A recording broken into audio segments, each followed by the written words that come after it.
Good morning. We are live on the Falcons Podcast. I'm your host, Scott Kennedy. I will be joined momentarily by my co-host, Nick Kendell, who is up at 6 a.m. West Coast time. He's in Seattle. I'm in Atlanta. He's feeding his son, who we can give him a pass on that one. I said, don't rush that. One, it's good bonding time. Two, you rush that, you end up spending more time cleaning up afterwards. So it's been a big week already for the Atlanta Falcons, not with the quantity of moves, but with the quality of moves that they have made. There's a bunch of things I want to get into today with y'all, including Kirk Cousins' contract. Now, we talked about this a lot in the gut reaction on Monday, and I wrote it up on All Falcons yesterday about what it actually means. But if this is, your primary medium for Falcons news or analysis, we'll go through that again about what it means, because there were three big concerns that I had about signing Kirk Cousins. Like I said, there were red flags with every single quarterback that you could possibly get with the number 8 pick or in free agency or via trade. All of them had some questionable characteristics. With Kirk, there were 3 of them. One of them's gone away. That's a good thing. One of them has definitely gone away. That's a very good thing. Want to get into Darnell Mooney, what that means for Justin Fields. Want to get into the NFL draft. That's one of the things. What's this mean for the Falcons and draft? What does this mean with the rest of free agency now? With when you're dumping $35 million in contract guarantees against the salary cap to 2024. What does that leave for the Atlanta Falcons in free agency, if anything? Want to get into all of those things today, but we go live every Monday, Wednesday, and Friday on these channels because we like having the conversation with y'all. So I want to say hello to some folks that have come in nice and early here. David Youngkin's one of those guys. He's actually one of the Denver Broncos fans that have crossed over and joined us. We've got some guys. Nick and I do Broncos for breakfast as well. And we've got some crossover here, and it'll actually be pretty fun. The Mile High Huddle guys do a meet and greet every year, and I'm pushing for the Denver-Atlanta game out when Atlanta goes out to the Broncos. Then we can have a Falcons podcast, Mile High Huddle, big ass group together. That would be kind of fun. David says, morning, hope you are good with Kirk for the next few years. Yeah, David, the Atlanta Falcons, few is right. The Atlanta Falcons are financially tied to Kirk Cousins for 2 seasons, just 2. The sensationalizing of the total number of the total contract and all the incentives, and the biggest thing, frankly, it's the agents that are leaking those numbers, and they want that number out there as big as possible. So when you see 4 years, $180 million, that's not right. It's really 2 years, and his cap hits for these 2 years are just a total of $65 million. 25 this year, 40 next year, and then you would have some dead cap if you decided to move on. We'll get more into that when Nick gets in. And then Ryan says, good morning, Ryan. Hope you're doing okay. Hope you're warming up to this idea. I know this wasn't your top move. He says, we'll most likely let Kirk finish his career as a starter, then as a backup. We'll see. I have a hard time picturing the Falcons bringing in somebody that would truly compete with him as a starter in the next 2 seasons. And if it's not working out, they can move on in the 3rd year for that. Or if it is, we've got some trolls that come in, Minnesota Vikings fans. And listen, I don't have anything against Vikings fans other than when they start complaining about 1998. I'm like, listen, I was there for 1991 too. 1998 was payback for 1991. How come so many people forget about 1991? I didn't. I was 18 in 1991. That one hurt. Thanks for getting deked at second base, Lonnie Smith. Not that I hold grudges. It's only been, almost 40 years. But I don't know that if he finishes his career as a backup, it might be one of those things where I haven't seen an injury guarantee come in like Matt Ryan had with the Colts, like Russell Wilson had with the Broncos, like Derek Carr had with the Raiders, where they're benched the last few games of their contract, so their injury guarantee wouldn't kick in for the next year. I don't see, but I think they'll be okay. I think he'll be a starter in Atlanta until he's gone. He's too expensive otherwise. But yeah, you can't rely on Desmond Ridder or Heineke. I definitely agree with that. John Brooks, we got our wide receiver, Darnell Mooney. Now we need to work on getting our pass rusher in free agency today at 4 when free agency, whether it's Bosa or Khalil Mack. Yeah, I they've got to the Chargers. Those are both with the Chargers. The Chargers you look at their numbers and they're under the cap, over the cap. They're over the cap, and you're like, okay, wow, they're way over the cap. But then you start looking at the numbers and the immediate money they could do, but it takes two to tango. The other players have to say, yeah, I'll sign that new contract, I'll sign that extension, or release me in free agency. Because Khalil Mack has a $38.5 million cap hit. Okay, there's no way he goes into this season on a $40 million cap hit. I'm running. No way. 0% chance. His dead cap is only 15. Only 15. His dead cap's only 15. But relatively speaking, if they can't come to an extension with Khalil Mack, they cut him and they're immediately cap neutral, $23 million. Joey Bosa has a cap hit of 36.6. Something's got to give there. His dead cap is 22. That's a lot. He's not playing on a 36.6. And then Keenan Allen, the other wide receiver, he's got a there's four guys. Then he's got a cap hit number of 34.8 with a dead cap of 11. And then Mike Williams, wide receiver, 32.5 and 12.5. So quick back of the napkin numbers. If they were to cut those four guys, you're talking 20, 40, 55, $75 million in cap savings. But oh, by the way, you just lost Khalil Mack, Joey Bosa, Keenan Allen, and Mike Williams. I think you'd probably like to keep three of those four, and maybe it's time for Keenan Allen. I don't remember just how good Mike Williams was last year, but Keenan Allen's getting a little bit older on that. And here comes Nick. Nick, welcome in, my friend. We're talking some pass rushers right now. And if Joey Bosa and Khalil Mack with their $75 million of cap hit right now, if they don't come to terms on an extension with the Chargers, they could be flat out released today. Yeah, it sounds like that's very possible for them, as well as Mike Williams. I'm not sure what happens with Keenan Allen. That sounds more likely that he is potentially re-signed to a deal, a restructure, et cetera, to change that cap. I think you'd like to do that with all four guys.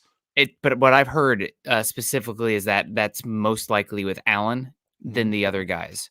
So we'll see what happens with that. But yeah, if Joey Bosa / especially Khalil Mack become free agents, they make a lot of sense. Now, obviously, you have injury concerns, but you have injury concerns with Danielle Hunter too. I mean, he last year, obviously not the case, but he's had some injury issues too. So that's probably why they signed him to the 2-year contract in Houston, lining up with that rookie cost control contract. But yeah, no, Joey Bosa / Khalil Mack would make a lot of sense. Mack was playing really good football last season, despite not having a lot of talent and depth on that Chargers defense. And one thing that makes a lot of sense is I know people in the Falcons, we kind of got this with the Kirk Cousins talk and the signing. Well, what about afterwards? Worry about afterwards later. You're in a 3-year window right now where those guys line up. I mean, I understand the long-term health, but you made a move to win the here and the now without really sacrificing the future. You have questions about the future, but you didn't sacrifice the future at the same time. So I think that going out there and getting a veteran presence like that is a good move. And it also would really open up the draft as well. Furthermore, so I would definitely be interested in that. And I think those guys would probably love to come to Atlanta as well with how things are set up. Yeah, they're getting their money. They've been paid. That's what that dead cap number is. The dead cap number is money either already been paid or that you are guaranteed in guaranteed salary moving forward. Now, it's usually signing bonus. So it usually means you've already been paid that money, usually, but not always. Yeah. So you've already been paid that money. So when you see a dead cap number, it means he's already been compensated that much money for this year if he's cut. So you can sign him for basically nothing. Now, with a younger guy like Bosa, he might be able to double dip and sign another $20 million contract because the bidding would be high. And as long as there's not offsetting language like Russell Wilson, where the money goes back to the Chargers, he's incentivized to get another bigger deal. Want to say hello to some folks that have come in, and we'll get back to more of the chat. Edward Brown coming in with a super chat nice and early. Good to see you, Edward. He says, I wanted Fields, but I'm good with Kirk Cousins. Can't believe the amount of money he would have made being a 4th-round draft pick. Was Kirk Cousins, did he go all the way in the 4th? I thought he was like a 2nd rounder. No, he was like one of the earlier picks in the 4th round. Was he? Okay, he's done pretty well for himself, and that can happen. Also, has Mooney's play warranted the contract he was given? Couple things I want to get into. First off, Nick, I started off the show saying that there were three big concerns when we kept saying about Kirk Cousins. One is his age, the diminishing skills. Two is the injury, and those can tie in together. Third was the cost. Frankly, the cost is no longer a factor. It's not an expensive contract. He's got a $25 million cap hit in year one. That's it. $25 million. It's not bad. His cap hit in year two is 40. Now that's higher, but that'll still put him in the 10 to 13 range by 2025, 10 to 15 range for 2025. Obviously, that's not a crippling contract. The question then becomes, can he play? It's no longer, he costs too much. You can't do anything. You're investing too much in the quarterback position.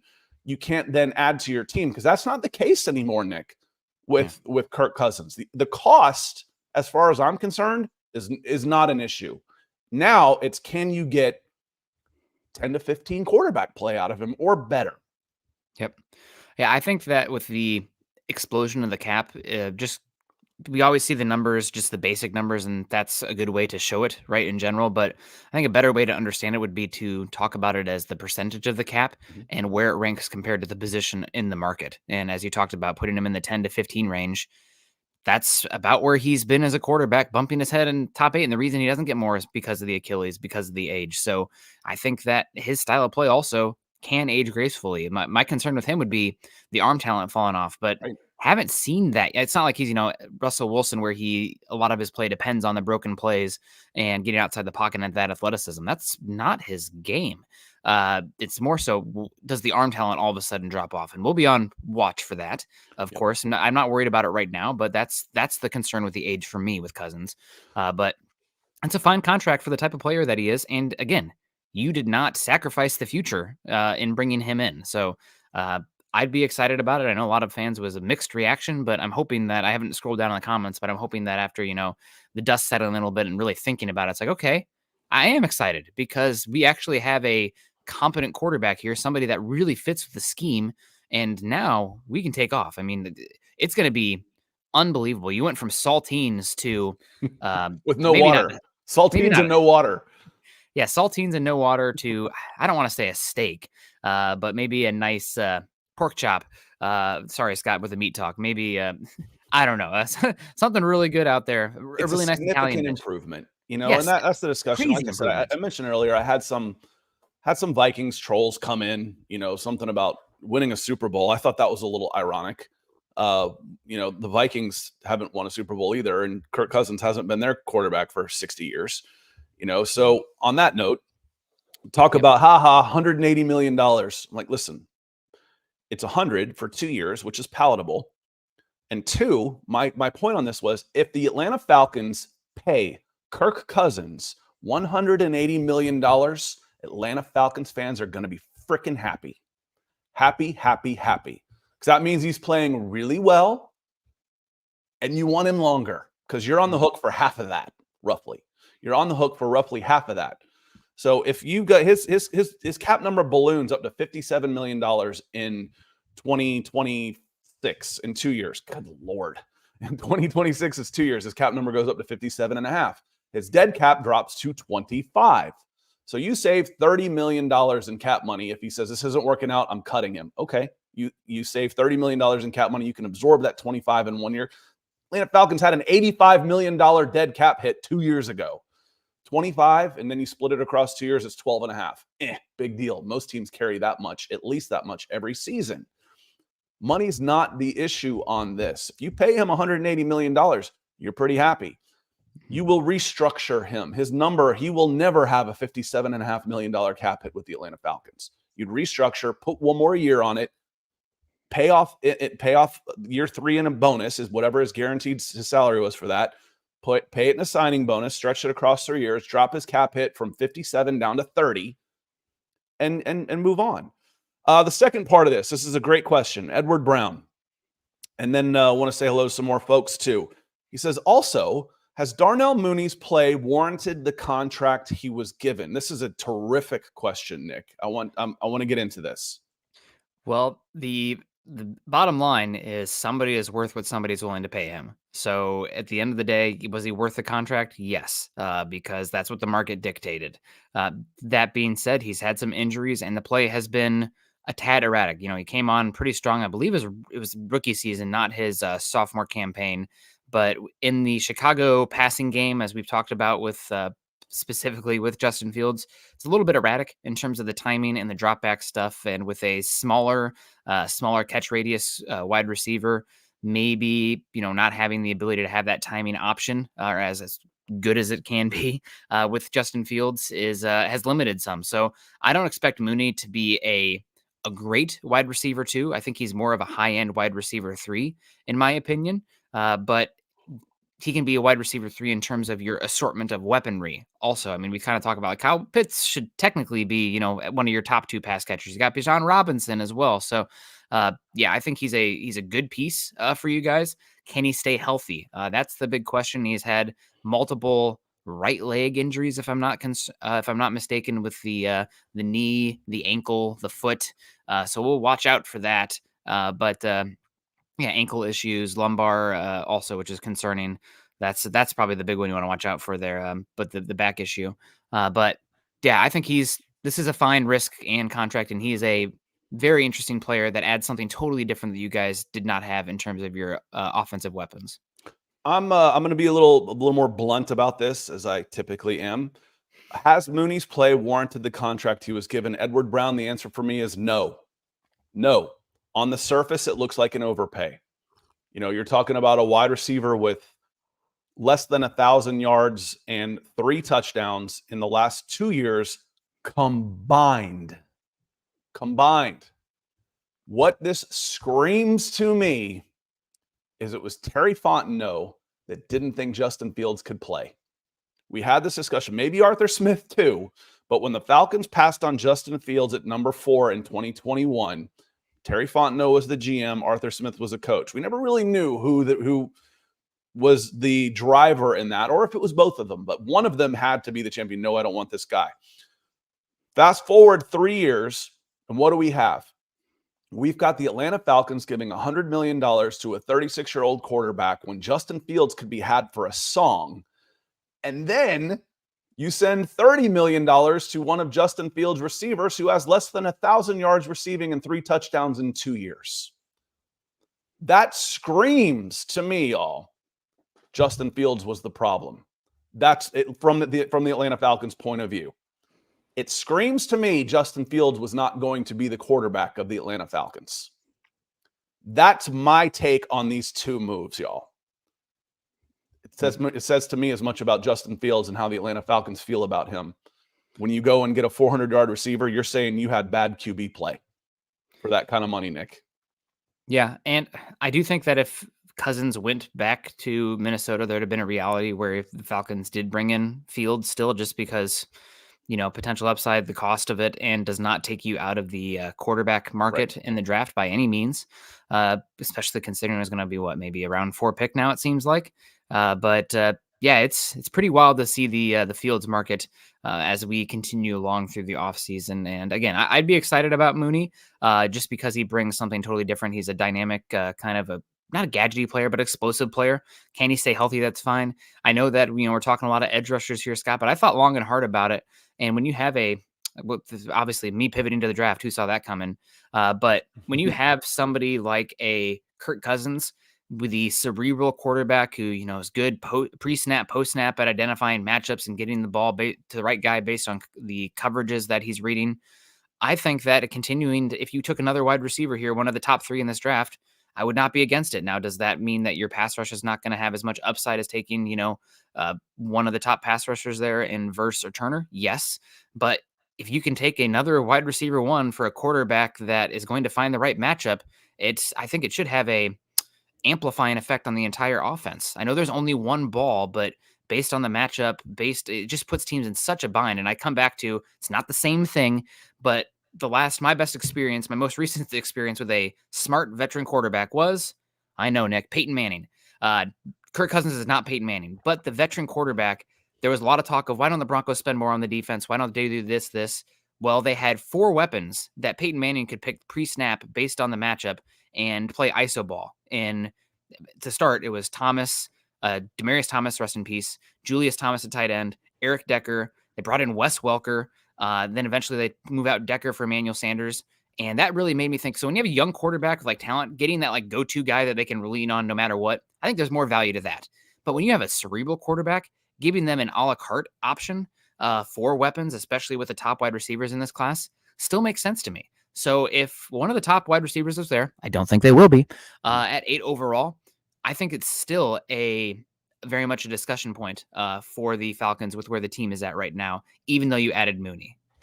I think you can go closer to home and say Peyton Manning light with Matt Ryan, as far as, the cerebral quarterback that can get the ball to guys and have the weapons. I mean, Julio was on the decline. Yeah, having a veteran quarterback, like having 4 guys that they can really distribute and play the mental game with pre-snap makes sense. If you have the young quarterback who's just like still trying to figure out the processing stuff, having like my Calvin Johnson, like, okay, that guy's open no matter what. I'm going to try to do my reads, but like at the end of the day, I got my security blanket over here. Yeah, and for somebody like those Cousins, guys are, no offense, but when you've got 4-3 Darnell Mooney as one of your options instead of Olamide Zaccheaus or Josh Ali or Mac Hollins, things are looking good. And hopefully, again, I use this phrase a lot, y'all, last year with Arthur Smith is, we didn't get the matchup we wanted. I don't care. That's why I draft guys in the top 10. I don't care if you didn't get the matchup you wanted on Drake London. Oh, Jerry Rice has his bracket. We're not going to throw to him today. I'm not saying Drake London is Jerry Rice, but you get what I'm saying. Yeah. If all I'm going to do is throw to matchups, what the hell am I using top 10 picks on guys for? That's why you spend money on those guys. That's why frustrating. Don't overthink it, man. So Michael Ranquillo, sorry we're coming in late. We've got a lot to talk about, Michael. I know this was in nice and early before we even started. Like the sunrise, it is a gorgeous day in Atlanta today. Going to get out on the bicycle today. I'm looking forward to it. Thank you, Michael, coming in. Michael Sunrise Ranquillo of the Falcons Podcast coming in with a $50 super chat. He says, good morning, Scott and Nick on the Falcons Podcast. It is NFL free agency time. Yeah, again, that's why the NFL free agency starts the moment the contact period opens. Now we'll get to see the Atlanta Falcons. You will see them announce Kirk Cousins today. You will see them announce Darnell Mooney today. Charlie Warner, I think he was tight end Clemson, wasn't he? He's from around here. I think he's from Metro Atlanta. I remember him when he was a recruit. Pretty sure he's from close to here. So thank you so much, sir. It means a ton. Good question from Andrew Norman coming in with some stars over on Facebook. He says, do you see Ritter as a backup and drafting a quarterback in a couple of years? Nick, go ahead with this. And I've already got my answer, and I'll talk for 10 minutes if I don't shut up right now. You have Ritter under cost control, and he's still cheap, and I think a serviceable backup, especially because he is cheap. You're still going to be hunting for a quarterback. Let's say the Falcons absolutely love Spencer Rattler, and you think that Spencer Rattler can be a very good starting quarterback in the league. Well, then you take the guy there round 3, round 2, whatever, wherever you evaluate him. Just an example. I'm not sure I view Rattler to that level, but you should still be looking to draft the quarterback. But Ritter is a more than adequate backup if you want to get through 1 or 2 games. Got to protect the football better. Hopefully you're in a better offense, especially without the pressure of him being a starting quarterback. So I think that, Ritter can be the backup, but you're still looking as soon as this year still, maybe not at 8 overall, but day 2, you are considering the options for a drafting quarterback that can maybe be the answer post Kirk Cousins. I don't know if it will happen, but the chances of Desmond Ritter staying with the Atlanta Falcons as a backup in 2024 rose exponentially with the signing of Kirk Cousins, because there is no quarterback controversy coming in. There's no calling for Desmond Ritter. Not that there was going to be a ton anyway, but this is a veteran coming in. This is a rookie coming in. This is a young guy who's struggled like Justin Fields coming in. Kirk Cousins is QB1. End of full stop.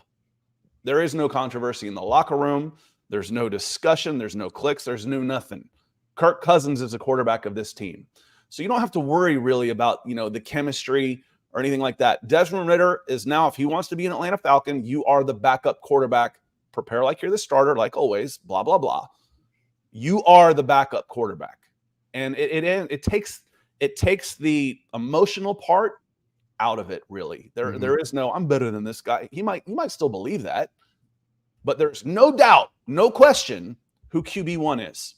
So there's no, I think that takes away any questions about, the locker room, the chemistry and all that, which is really your only question with Desmond Ridder. So I think his chances of staying an Atlanta Falcon this year has increased exponentially. And I still think you look to bring in a guy in the mid rounds if it matches your board, Nick. Now, if I'm in the 5th round and the top guy up on my board ends up being, Joe Milton, I keep using him because I think he's a great late day 3 kind of guy. It ends up being Joe Milton. Yeah, bring him in. Why not? Draft him in the 5th. Draft him in the top of the 6th if he's still there, and that's where you like him. Maybe you get lucky. He's a perfect guy to sit for a couple of years. Now, does Desmond Ridder get a second contract with the Atlanta Falcons after this one expires? That one I would say probably not. I think that's a pretty big long shot, Nick. Yeah, that is a long shot, but heck, you never know. The future has not been written yet, so we will see what happens with that. But yeah, you guys are hunting for your long-term quarterback still, just probably not at 8 overall. I don't know if Cousins comes here with, they probably talked about what are you planning on doing with the 8th pick? Oh, not taking a quarterback? Okay, we're looking to add to the weapon to go right now. Everything says go for it this next 2-year window. So I'd be shocked if they did that. But you're looking day 2 for sure, and definitely, I think starting round 1 as soon as next year. So, Jeffrey Bloom, that feels like a newer name. Welcome in. He said, I saw Danielle Hunter's money and went, oh, yeah, we weren't on that. I'm super hopeful for Mack and Bosa. Yeah, we'll see. By 4 o'clock, we should know if those guys are in play. And, I always say, I saw it last night again, when these guys want more. It doesn't matter what you want. I want all of these guys. It matters what you can get. Well, Bosa wants $30 million. And if he doesn't get it, is he going to sit out? No. So what is the market? Are there going to be teams out there with Khalil Mack? God, that'd be a perfect fit. My God. Khalil Mack coming in on a 2-year deal with 1 year, $20 million guaranteed, knock his cap number down to 12 in the first year. But yeah, when the Falcons announced Darnell Mooney, and I saw the number was, 11 or 12 for the cap hit on this year, knocking 3/4 of the Falcons' money out without doing anything else, because they still can. I'm like, yeah, I think this ends any idea of going big money edge. I think that ends that, which heightens the chances of the Falcons going edge in the draft, depending on how they like the edges. So Mack and Bosa, talk about a pipe dream. I never even considered that coming into this season, but I also probably didn't realize that they had a deadline of today to get those extension/restructures done. I thought it was like through the whole summer and stuff. I'm like, well, that'll get done. With a deadline of today, things could get interesting, Nick. Things could get real interesting. We're on watch for sure. And yeah, we'll see what happens with Mack and Bosa, but those would make a lot of sense. Especially, again, this is the team that's going for it right now. You're only paying Kirk Cousins $25 million this season. You have a young core that you're not paying a lot for. Also, can we talk about his name's all of a sudden escaping me. Right guard. For you guys. Lindstrom. I was like, Jake Matthews. No, that's the wrong guy. Chris Lindstrom. What a steal his contract is now after the guard market explosion this week. I mean, his agent's got to be punching air after getting to free agency 1 year before what we saw this offseason. So, yeah, good get. And I think you got pretty much right now, the biggest thing right now, if you were talking about if all prospects were created equal, it would be edge rusher, probably then cornerback, then just offensive tackle, wide receiver, just get somebody in there. But I think you still have the flexibility to go any which way for that team. And if you add Mack or Bosa, I mean, God, giddy up. Let the board fall to you and just take a good player or a hell of a trade package. John Harrell, good to see you this morning. He says, good morning, Scott and the Falcons family. Do we still have the cap space for Danielle Hunter? So Danielle Hunter was about $25 million a year. I think he got a 2-year deal and it was basically all guaranteed. Or was it 3? It was 2-year all guaranteed, wasn't it? At about $25 million per? I think it was like 90% guaranteed. Yeah. It was like some crazy amount, and it's about $25 million total. Yeah, and that put him at Houston. $20 million per year. Sorry. Put him at Houston. Ooh, Houston's going to be fun to watch, y'all. I don't know. I mean, guys, I grew up with the Falcons in the 80s. Go look at, if you're young, go look at Atlanta Falcons ref and look at what the 80s were for the Falcons. I had to watch other teams. So that's kind of how I got into this business. Was I became excited about the team building process and looking at other teams and stuff. And Houston, as a neutral, is going to be fun to watch next year. They're going to be really fun to watch. Now, Danielle Hunter's gone, but the question remains, do they still have the $25 million in cap space? Not right now. Right now, and Leon, I saw you over on Facebook ask, what kind of money do you still have? Right now on the books is about $11 million. You'll need that for your draft. They could still clear up $20 million if they needed to. If they really wanted to, they could still clear up 20 or more and get up to 30 or so. I don't think there's any way they blow that on one guy. I don't think that's happening. And the guys that you would have blown it on, unless it's Khalil Mack, the guys that you would have blown it on, Jonathan Greenard, Danielle Hunter, maybe Bryce Huff. I think they're gone. Chase Young's still out there. Jadeveon Clowney is taking a visit back to the Panthers. Good Lord, Panthers, what are you doing? Broncos fans that are watching, okay, I know there's a bunch of you. When we start talking about Patrick Surtain and trading for Patrick Surtain and why you might do that in a rebuilding year because he is a big piece, look at Brian Burns. Look at Brian Burns and the Carolina Panthers. You had him, you turned down 2 first-round picks for a dead rubber year that you were end up the worst team in football, and then you'll lose him for a 2nd and a 5th. My God, Nick. Brian Burns, I would have sent number 8 for Brian Burns. You had a lot of day 2 picks. Maybe you could have sent a package in. I would have sent 8. If they had called up and said, we'll send you 8. Here's a deal that keeps his contract down to 20, 25, 30, 35 over the next 4 years of money, I would have sent him 8. A little high for me, but that's okay. We can agree to disagree there, especially in this draft class. But it's unbelievable how much the Panthers just keep messing up. Some country singer tweeted out yesterday. It's like, it's getting hard to be a fan. I've been like, Luke Combs? I don't listen to country, folks. I don't know. Yeah, I recognize the name. I don't listen to country either. I don't know. I'm a fiddle player, but I do not listen to that. I'm a little bit more folksy on that end. But we got Chris F coming in saying, should we get JJ McCarthy to learn after Kirk for the next 2 seasons? In an ideal world, that would be kind of fun. And you could talk about, the succession plan there, but you are in the here and now. And does JJ McCarthy help you win in 2024 and 2025?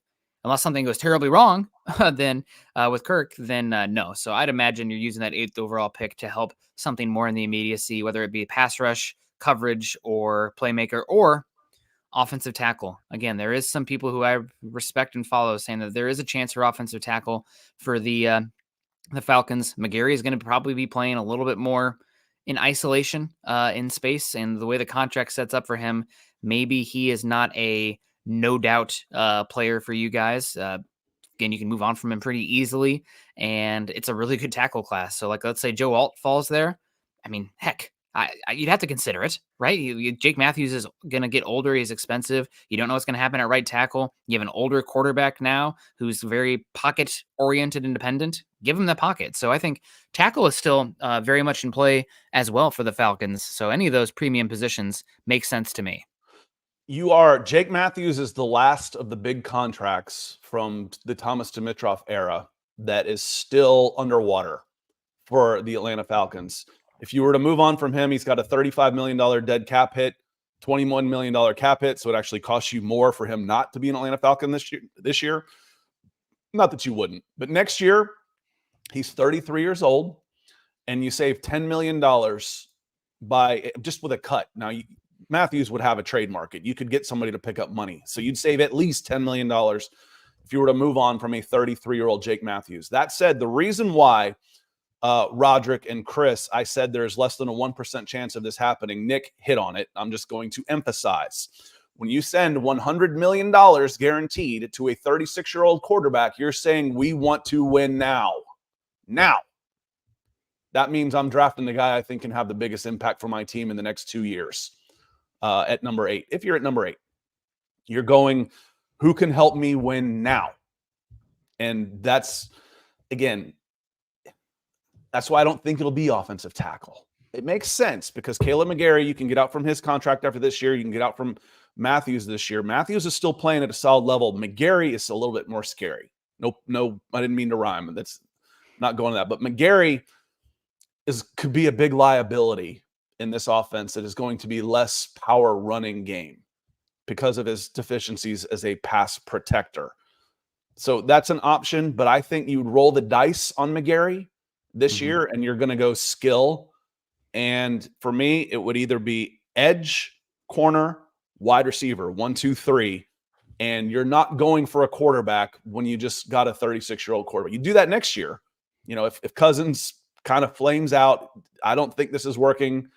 We're tied to him for one more year. We're going to draft a quarterback in 2025, move on from Cousins in 2026, and hand the reins over to whoever we're drafting. That would be the plan if this thing goes bust in 2024, Nick.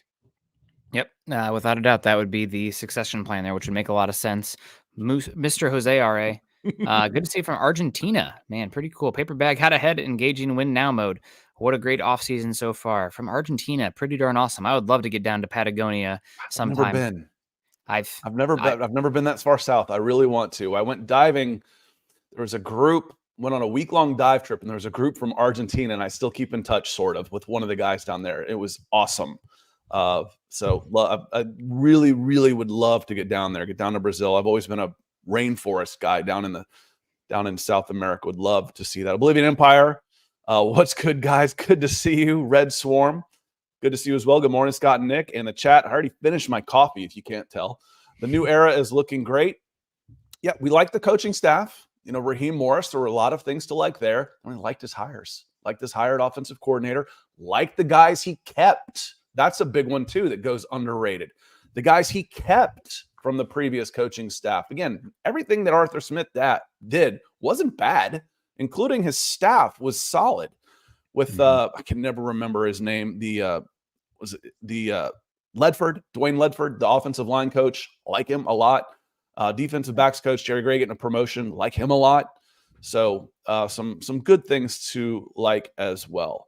Albert Molina says, looks like Raheem is taking a book out of the Rams' past draft strategy. Only if he trades that number 8 away.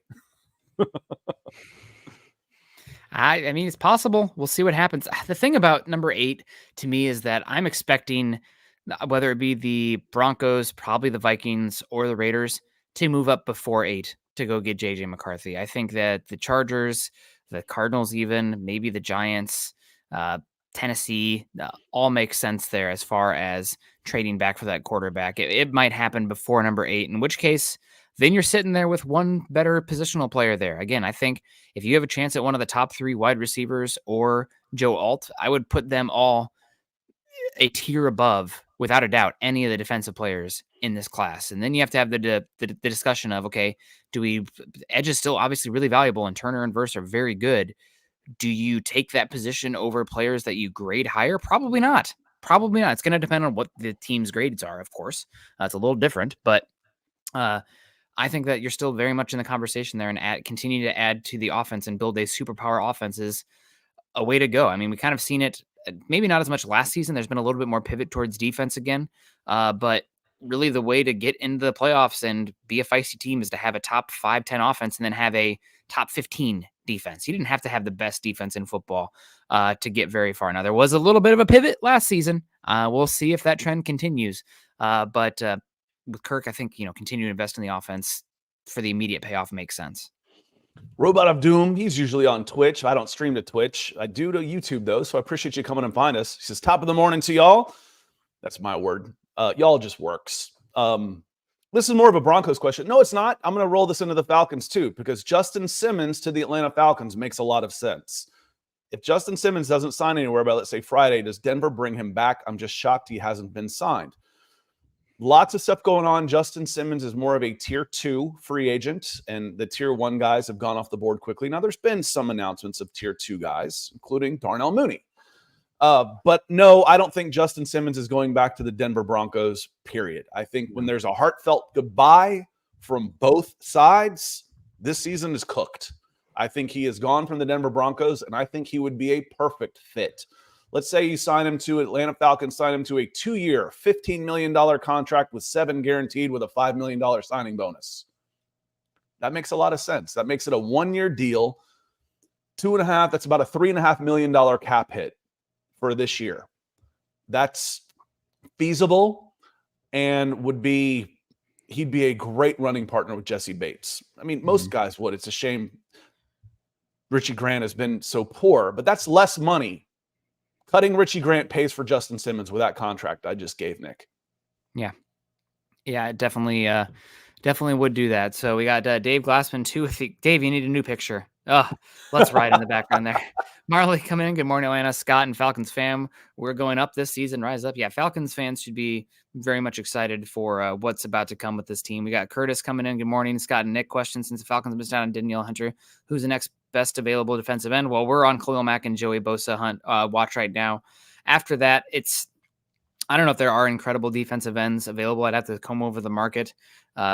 There's a lot of, has-been, I hate to say that, but has-been types, guys who haven't really produced. Maybe, heck, I saw Jadeveon Clowney is heading to Carolina today. Maybe he's somebody who's, he's a mercenary at this point. You're just looking to add a big body there. He's not going to be expensive. So just adds another piece to your defensive line, coming off the best season of his career too. But you kind of missed out on that first wave, which is fine because you signed the banner guy in free agency in general. I didn't really mean to give Caleb McGarry a new nickname, but Gabriel Rodriguez, I see you. He picked it up and started calling him McScary. Yeah. Oops. Sorry, Caleb. I didn't mean that one. The guys that I was really watching, Curtis, are all gone. AJ Epinesa, Jonathan Greenard, Danielle Hunter. There was one more, Bryce Huff. Those were 4 of the top guys I was looking at. They're all spoken for now. So I don't really know. And I'm not really in on Jadeveon Clowney. I'm not on Chase Young. Randy Gregory, hell no. Some of those guys, I'm not really all that interested, to be honest with you. Let me see here. I just got a text message. We'll try and ignore that. I meant to mute my phone. Apologies. And wanted to scroll down here some more. I saw some other things. Chris Walker has a good question over on Facebook. Might be a little tough for me to find because it's way down here. Here it is. I know his play has improved, but I think Drew Dahlman is a better backup than a starter. Do you think Tanner? I just looked his name up because it's a good Irishman. I'm teasing. Bortolini, obviously not Irish. Tanner Bortolini out of Wisconsin is better than he is, or pushes for this starter spot in a year. From an athletic perspective, there's going to be very few interior linemen that are better than Tanner Bortolini. Is he, from an athlete's perspective? He set the record for Elcone and short shuttle for interior linemen. Is he better than him right now? No, but if he's there in day 3, I would absolutely take him for competition and push him. And Drew Dahlman, again, this goes back to Caleb McGarry. Drew Dahlman, PFF loves him. They love him, but they love him for his run blocking. This goes back to the same thing we have with Caleb McGarry. They love him for his run blocking. Now, when we go Bergeron at left guard, when we go Matthews at left tackle, when we go Lindstrom at right guard, scheme independent, I don't care. They're good. Can Dahlman play in a more pass-oriented offense? Can McGarry? I don't know. So maybe center is a sneaky need on this team too, Nick. Yeah, it definitely is a sneaky need. We'll be looking at that for sure. It's a good center class at the very top as well. So if you're talking about a trade down candidate or one of your early second round pick, maybe a JPJ is there. I think Graham Barton, JPJ will probably go round 1. And then you're on the hunt for Zach Frazier, who's also just whoever drafts Zach Frazier, they're going to love him because he is just a ball of energy. I don't know how much center play you've watched, Scott, from last season, but Zach Frazier broke his ankle, I think it was. And instead of the team having to use a timeout, it might've been a penalty because they were out of timeouts. He literally crawled from the field to the sideline with his broken ankle. So his team didn't have to use a timeout.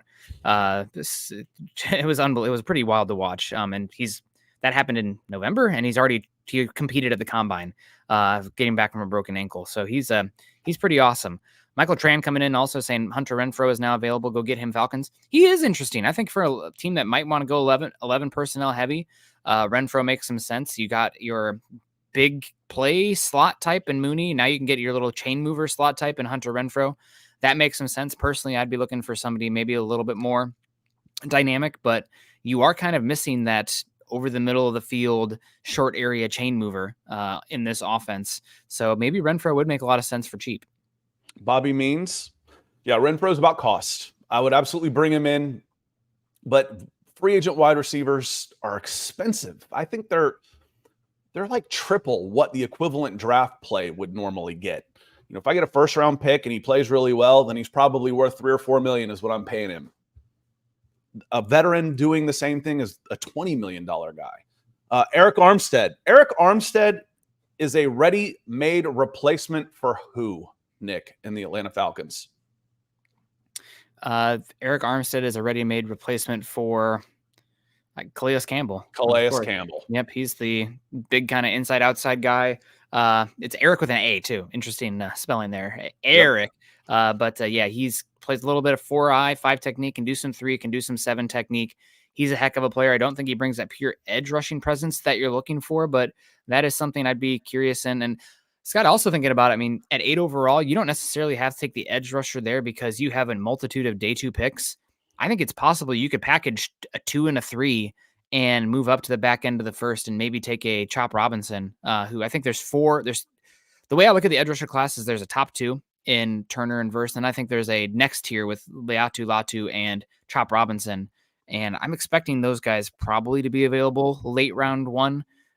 We'll see with Latu. Who knows about the medicals? But those are the guys that I'm curious about. We also got Jess Candy. Last I heard, Young was asking for motivation and a motor. Haha. Yeah, Jess Kennedy. That's how some people say my name sometimes.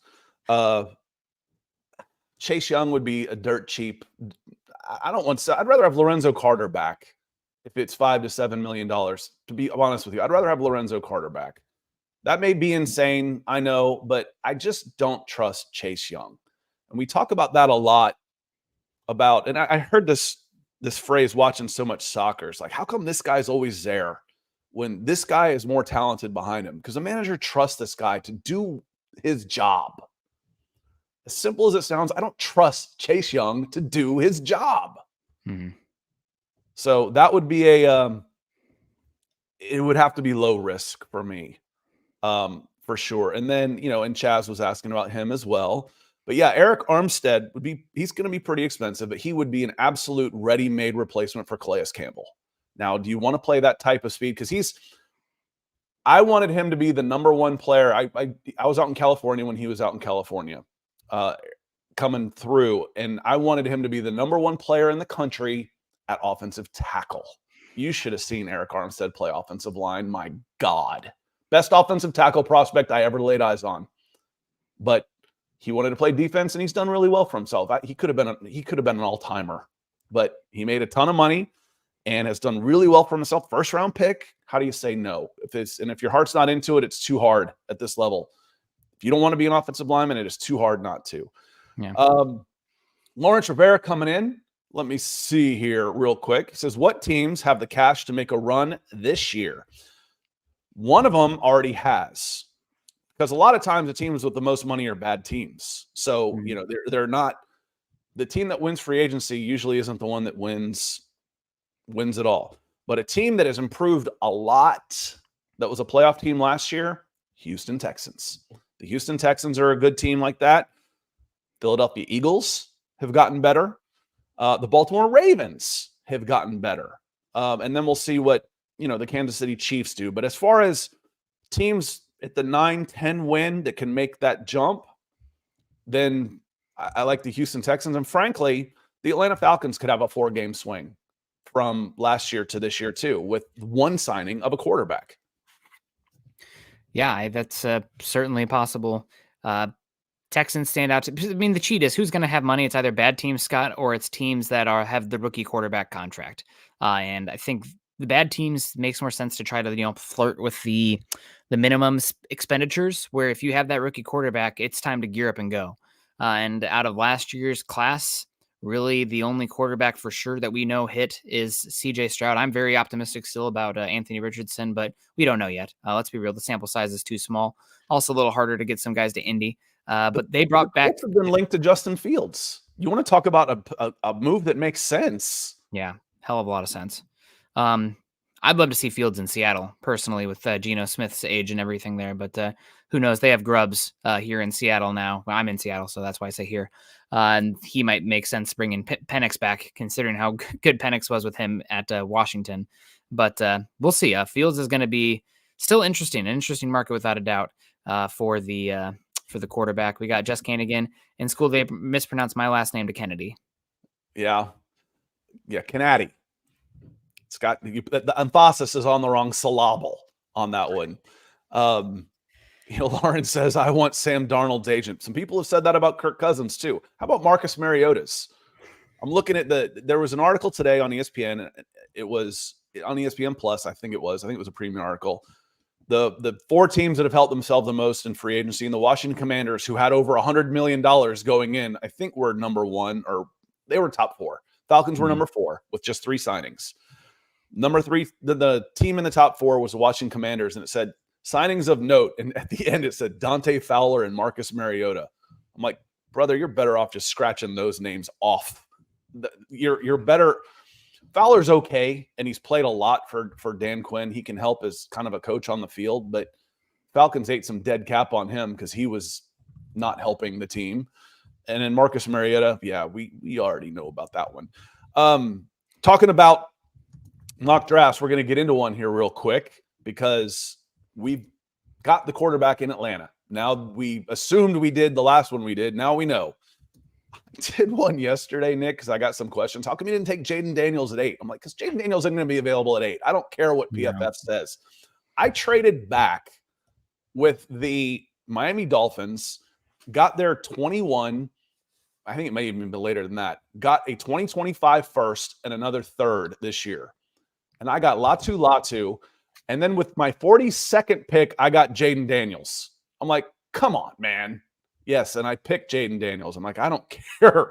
I don't care if I don't. At quarterback, one of those guys is at 42. Yes, I'm taking him. Just not at 8.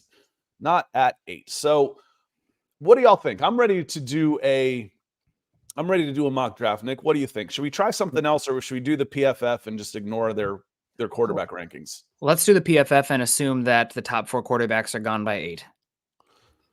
Is there a way? It'd be nice if you could pick, the first 8 picks and then auto sim after that, but I don't know that you can. You just take the top guy on the board for them when that happens, but that'd be a little clunky. I'm going to go position. I'm going to pop up. I even moved up position of need on that one. So what do you say, y'all? I'm ready to do a mock draft here on a Wednesday. We're at 52 minutes.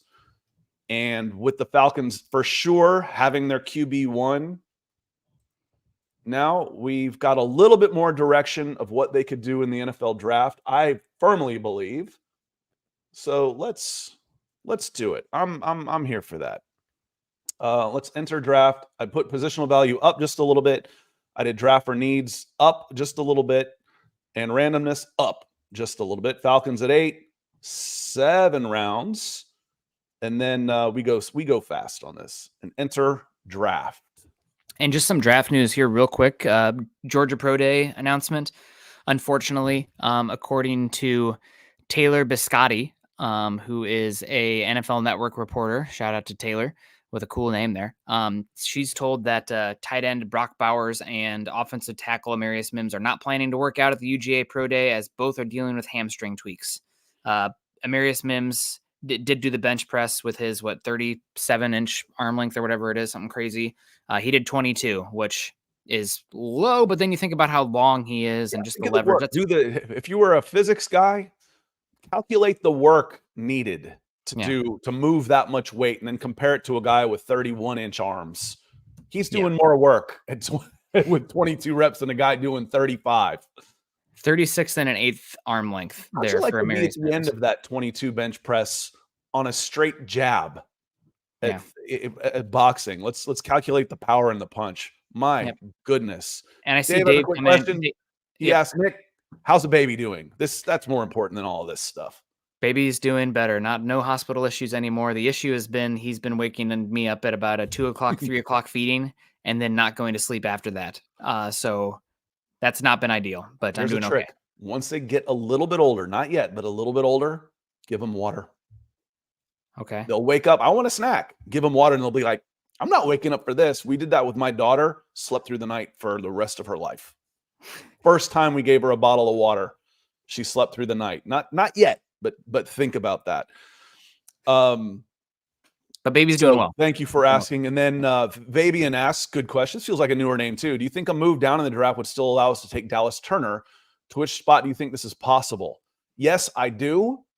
And I think 13 is about as low with the Raiders, as low as you would want to go and still have a chance. Now, Turner and Verse, I put it that way, that you could get one or the other.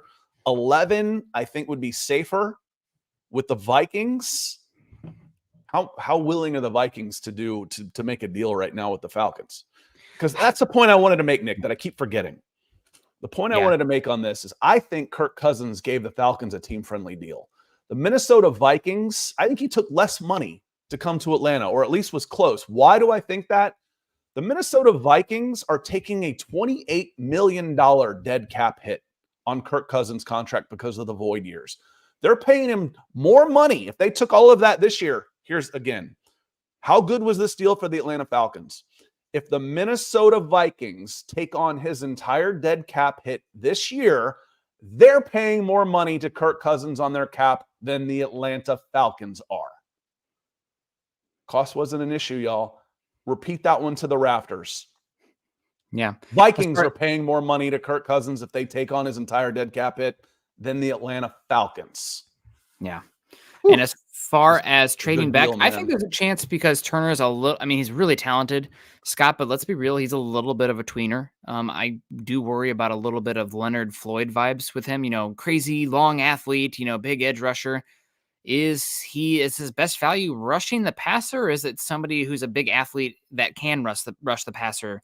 That's the question with Turner for me. So I think that I agree with you. 13 is probably as low, but you might be able to stretch it and say like 16 as well, which is an area there. And maybe the Seahawks are a sneaky quarterback team as well there. I mean, the rumors were last season they were, pretty darn disappointed picking there at 5 because they had their heart set on Anthony Richardson there at 5, and he goes pick 4, and they had settle. I mean, really good player, but settle for a slot cornerback. Devon Witherspoon. They took Witherspoon, who's very good. Yeah, not a quarterback. Jay Nevermore has a question. Wouldn't it be better to get one of the wide receivers at 8? We still need a better number 2 receiver. Still on the board, Mr. Nevermore. It's still a possibility. There are 4 positions I think the Falcons could go here. Tackle, offensive tackle, cornerback, wide receiver, edge. And if they go something other than that, I'm probably going to slate them for it, Nick. The one who'd be interesting that you didn't include there is Brock Bowers. Just Brock Bowers, yeah. He's a little bit of a hybrid there, and he's a totally different type of pass catcher at tight end than a Kyle Pitts. The issue is then you have 2 guys who... Team, man. What was that? I can't do that for this team. I can't either. He doesn't fit in with, I know he doesn't fit in with what they already have. I wouldn't do that unless I was planning on moving Kyle Pitts. I'm with you. The big issue with that for me is then you have 2 tight ends whose best value is not in line. Yep. And it's still, you still want to have a why, right? It's especially similar to what I expect from Kyle Pitts. To me, I'm moving on from Kyle Pitts if I draft Brock Bowers. Yeah. Again, I just think that you have to at least toss him in there for the academic conversation of the team building there, but neither of them are true whys. So while they win in different ways, Kyle Pitts more big athlete down the field, Bowers more schemed, touches underneath and yak opportunities. Still probably, more of the, what do they call it? The F tight end there, or maybe even some X for Kyle Pitts. So I just don't think that makes total sense. John Morgan says, crazy talk. Drake May falls to 8. Do you draft him? I would draft Drake May at 8, even though you took Kirk Cousins. I don't think that's super probable. And also you might have a crazy deal on the board if that happens. Yep. I'd be pretty shocked if May fell past 6. Sounds like the Giants maybe making some goo eyes at Drake May. They signed Drew Lock to a 1-year deal. Daniel Jones is easy to get on after this season. And there's been more and more smoke as we get closer to April about the Giants very much being in the quarterback market. I think Drake May has also been working with Eli Manning. Is that somebody? There's some sort of connection with May and the Giants somewhere. I don't remember exactly what it is. So I don't think that happens, John, but I think May's a heck of a prospect quarterback, and everybody's talking about he needs time to develop. Well, there you go. He's probably this is going to maybe get some people mad at me on this one. I like Jaden Daniels as an athlete, but I don't think he's as toolsy as a total quarterback as Drake May, because Drake May has a better arm and a better frame, and those are part of the tools for me as a quarterback. So I would say he's the second toolsiest quarterback. Well, maybe third if you include Milton, but second toolsiest of the top quarterbacks in this class. Yeah, and if he's falling, then there's a reason why he's falling, and maybe I don't want him as much either. Now, I still am not convinced that he's falling. I'll be convinced when he's falling when his name is called after 5. That's when I'll be convinced he's falling. Until then, I'm saying top 4. All right, here we go. The Chicago Bears are on the clock. We hit start draft. And they go Marvin Harrison Jr., number 1, Caleb Williams, number 2, Brock Bowers, number 3, there go the receivers, Roma Dunze, 4, Malik Neighbors, 5, Cooper DeJean, and Johnny Newton at 7, which means all those guys. I got to come out one more so y'all can see this just a little bit better. You know, there it goes right there with Drake May. Now, again, the quarterbacks for me on PFF are silly. I got Jaden Daniels at 42 yesterday. So we're going to ignore that. And then again, tackle, corner, the wide receivers that I would want at 8 are gone. Tackle again, corner again, edge Dallas Turner or edge Jared Verse would be where I would go on this, Nick. Yeah, can you scroll up to the top one more time? Your wide there's Drake May. I mean, I'm not against taking an edge rusher here by any means. That said, I don't think we've ever done it where you have 10 trade down opportunities too, Scott, because somebody would want to come up for Drake May without a doubt. The top player on my board here would be Drake May, but after that, it's Joe Alt, and I would be probably in the Joe Alt market here if all 3 of the top wide receivers were gone and you had to sit here and take it. But yeah, that would interest me for sure. Here's what interests me. This trade down was 11 on their trade down with the Denver Broncos. The Denver Broncos, I would take your 12. And because I had 10 teams interested, I want your 2025 number 1. Too much for them, huh? Wow, that's an easy trade in my opinion. Screw them. Yeah, me too. Yep. So if you're not going to give me your 2025 number 1, to hell with you. I'll talk to the Vikings. I want 11. Wow, they don't want that second number 1. It's too much with the 11. I got it easy when I was trading in the 20s.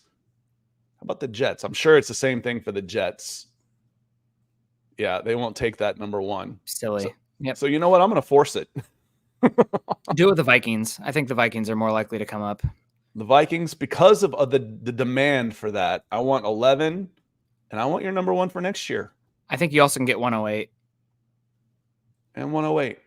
Maybe send them like 187 back or something, just to kind of the number of picks. Yep, and I'm going to force this trade because I think that is more realistic. I think it is more realistic. What happened? You didn't click force. You clicked it twice. Oh, it's doing something stupid. Why? Force this trade. There we go. Force trade. It's probably because of the zoom in. Yeah, probably. Resume draft. They traded up and took Drake May. Okay. There you go, y'all. You get Drake May. Then, if he falls to 8, I picked up another number 1 and moved down to 11. Now, I still want my edge here. I would probably Dallas Turner or Jared Verse. Who would you take in this case? I would probably lean Dallas Turner right now, but I wouldn't go to war on that one.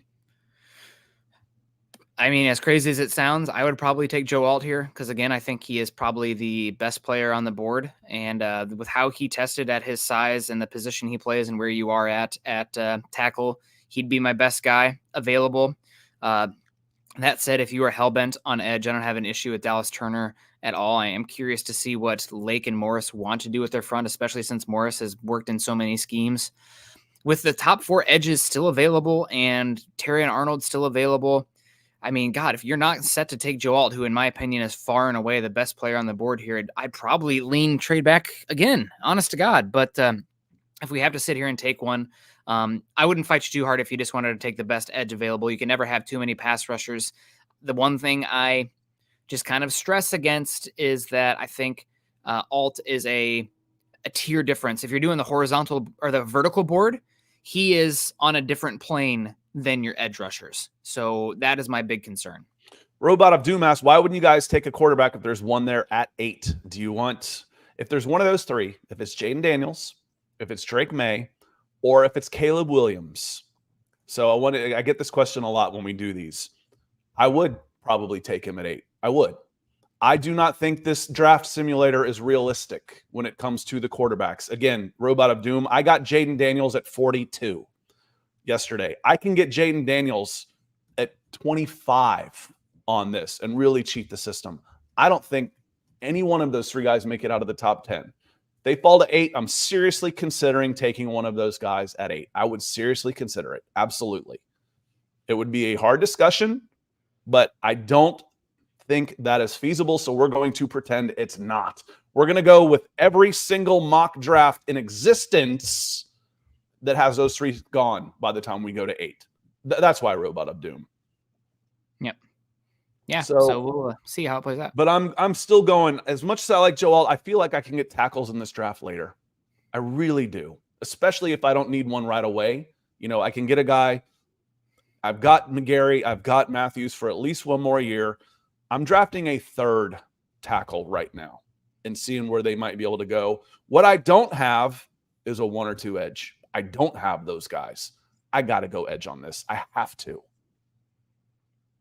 Unless you talk I would me disagree, out of corner. but that's They okay. say Terrion Arnold's the next Darrelle Revis, then I'm listening.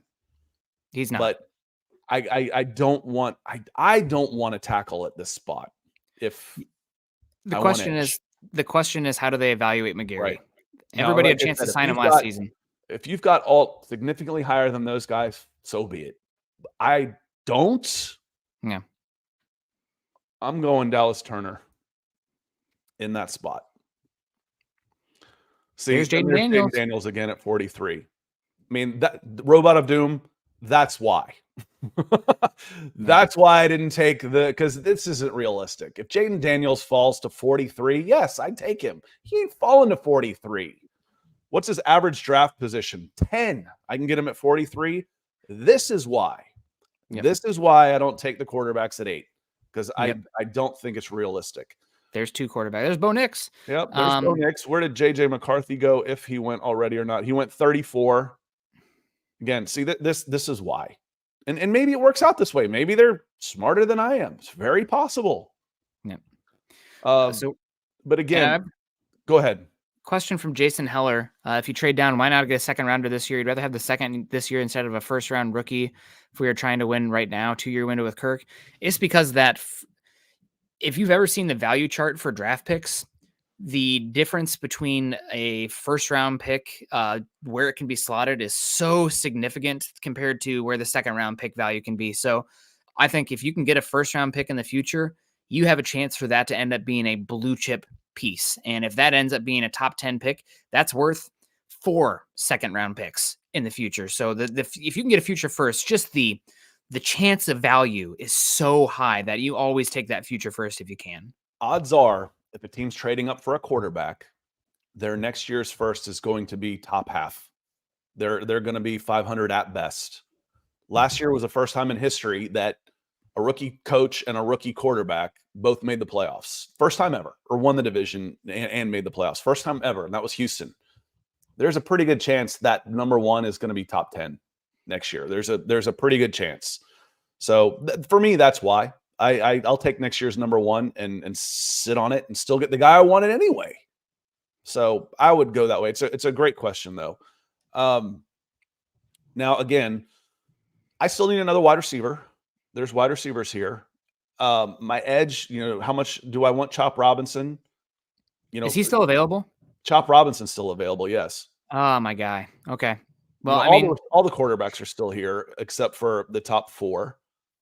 And except for Jaden Daniels too. So, I mean, that's why I kind of wanted to go in a different direction. So we are sitting on the board here. The best player, in my opinion, available would be Adonai Mitchell. Now, is he a little bit too close to what you already have? maybe with Yeah, London. but now I've got different guys. I've got two big guys, one small guy. I can use another smaller guy. My question with Mitchell is some of the toughness questions and the route running ability.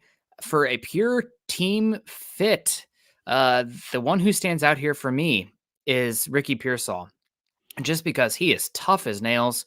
He's got inside-outside ability. He tested awesome. The ability to work I'm looking for myself a Puka Nakua / a Cooper Kupp for this offense. Who is the absolute, nail eater type that can work the middle of the field? I don't know if that's Mitchell as much, where I think Pearsall can be that guy and be a very functional pivot piece for the offense in that role. So Mitchell's the better player. If you want to lean that way and go that way, I'm fine with that. But I wonder if Pearsall is more of the guy. And also, Mike says, on the way to the hospital, I have my face paralyzed. Prayers, please. God, Mike, go to the hospital now.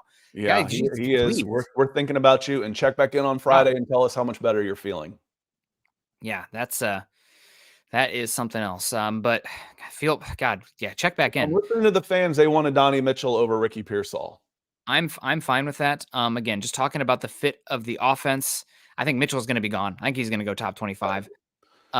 Just after how he tested it. Again, on the board, I'd take Jaden Daniels. This is silly. If Jaden Daniels lasts to 43, we'll do something for y'all.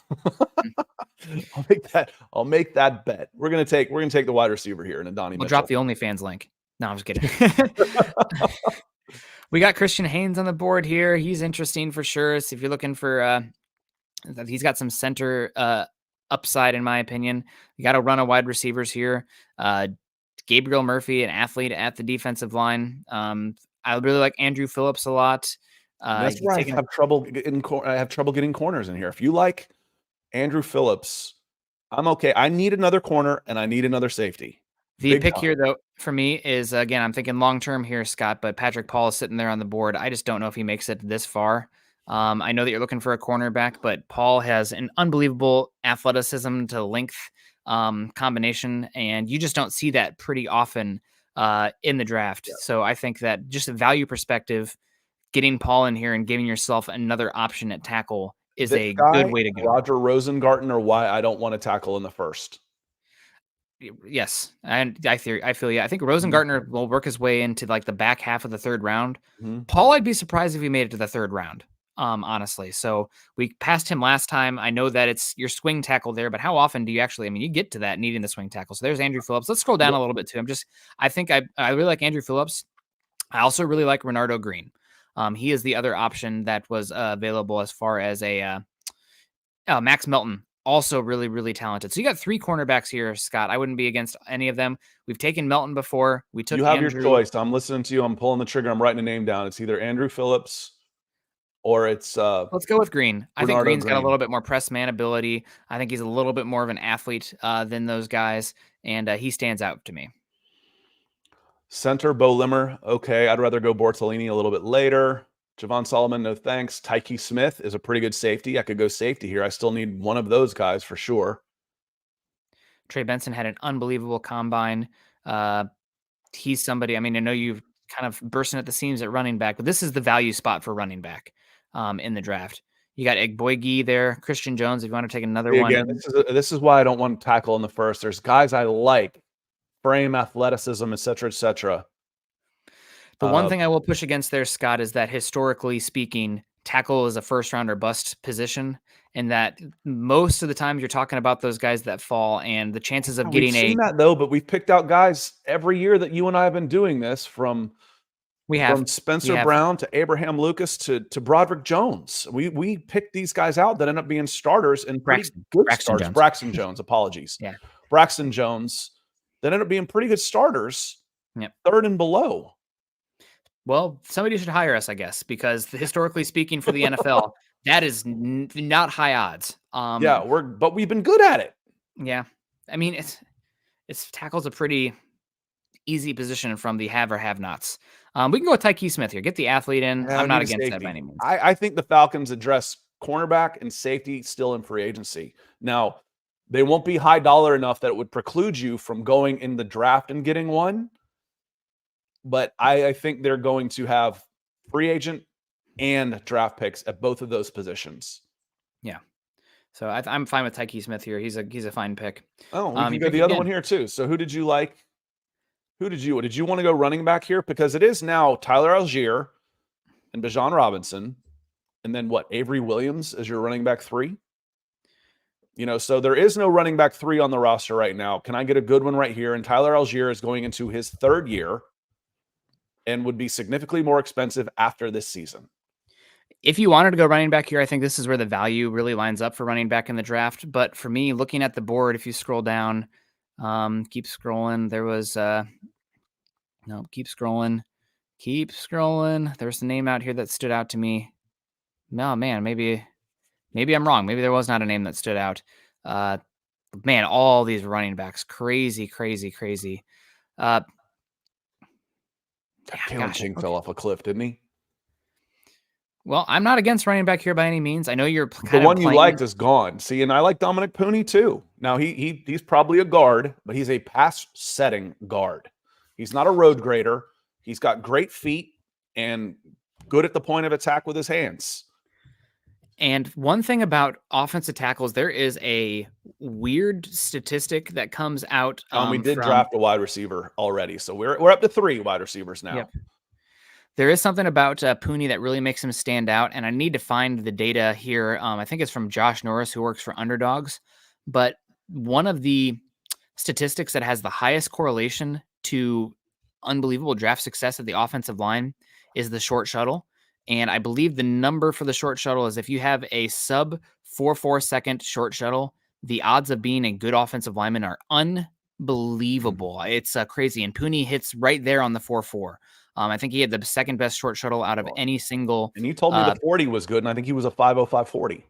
Yeah, I think that the short shuttle. I like Pooney, and guys, I can get 2 tackles in this draft.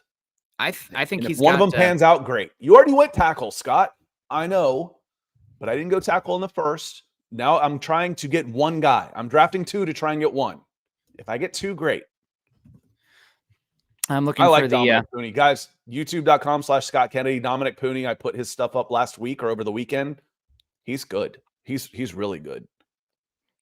Yeah, I think that he really stands out for me with the short shuttle. So that's one that and there's trying Roger to find still. the data here from Josh Norris, but yeah, there's some sort of correlation between the shuttle. We're going Theo here.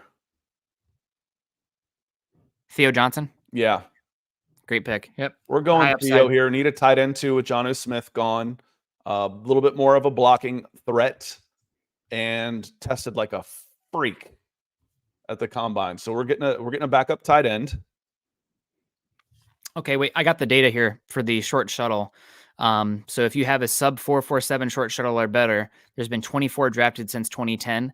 24 went on to start 84% of their NFL games. It's essentially a cheat code. So if you have a good short shuttle under 4.47 seconds, the odds of hitting are unbelievably high. So I think getting a 5th round pick there with Pooney, that makes a lot of sense. Did you end up taking him? Sorry, I was looking for the data there. I think Tanner Bortolini is a steal, but we've already gone a couple offensive line. We'll go somewhere else. No, I'm looking for traits. Did somebody run a 4.3 40 out there? Cody Schrader's not bad at running back.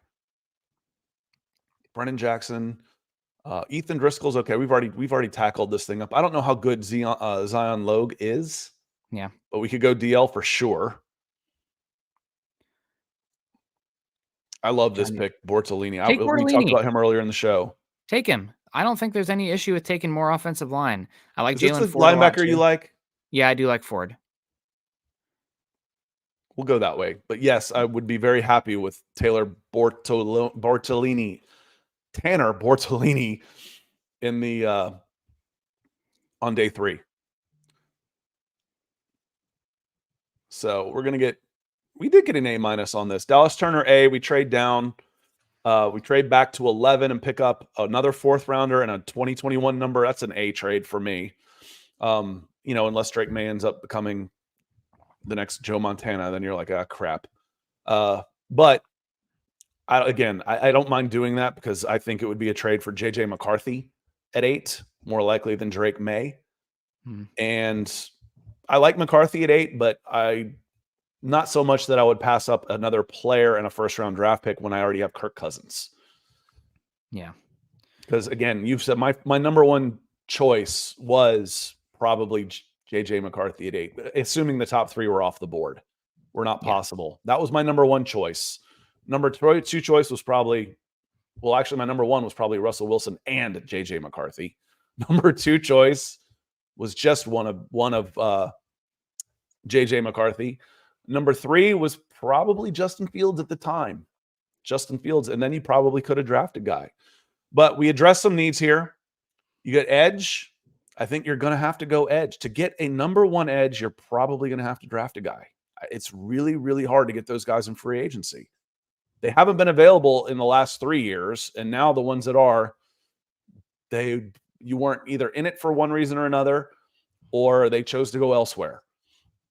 Donnie Mitchell, now your wide receiver room is fairly well set. You can sign some minimum draft guys. So you've got Darnell Mooney and Donnie Mitchell and Drake London to go with Kyle Pitts and Theo Johnson.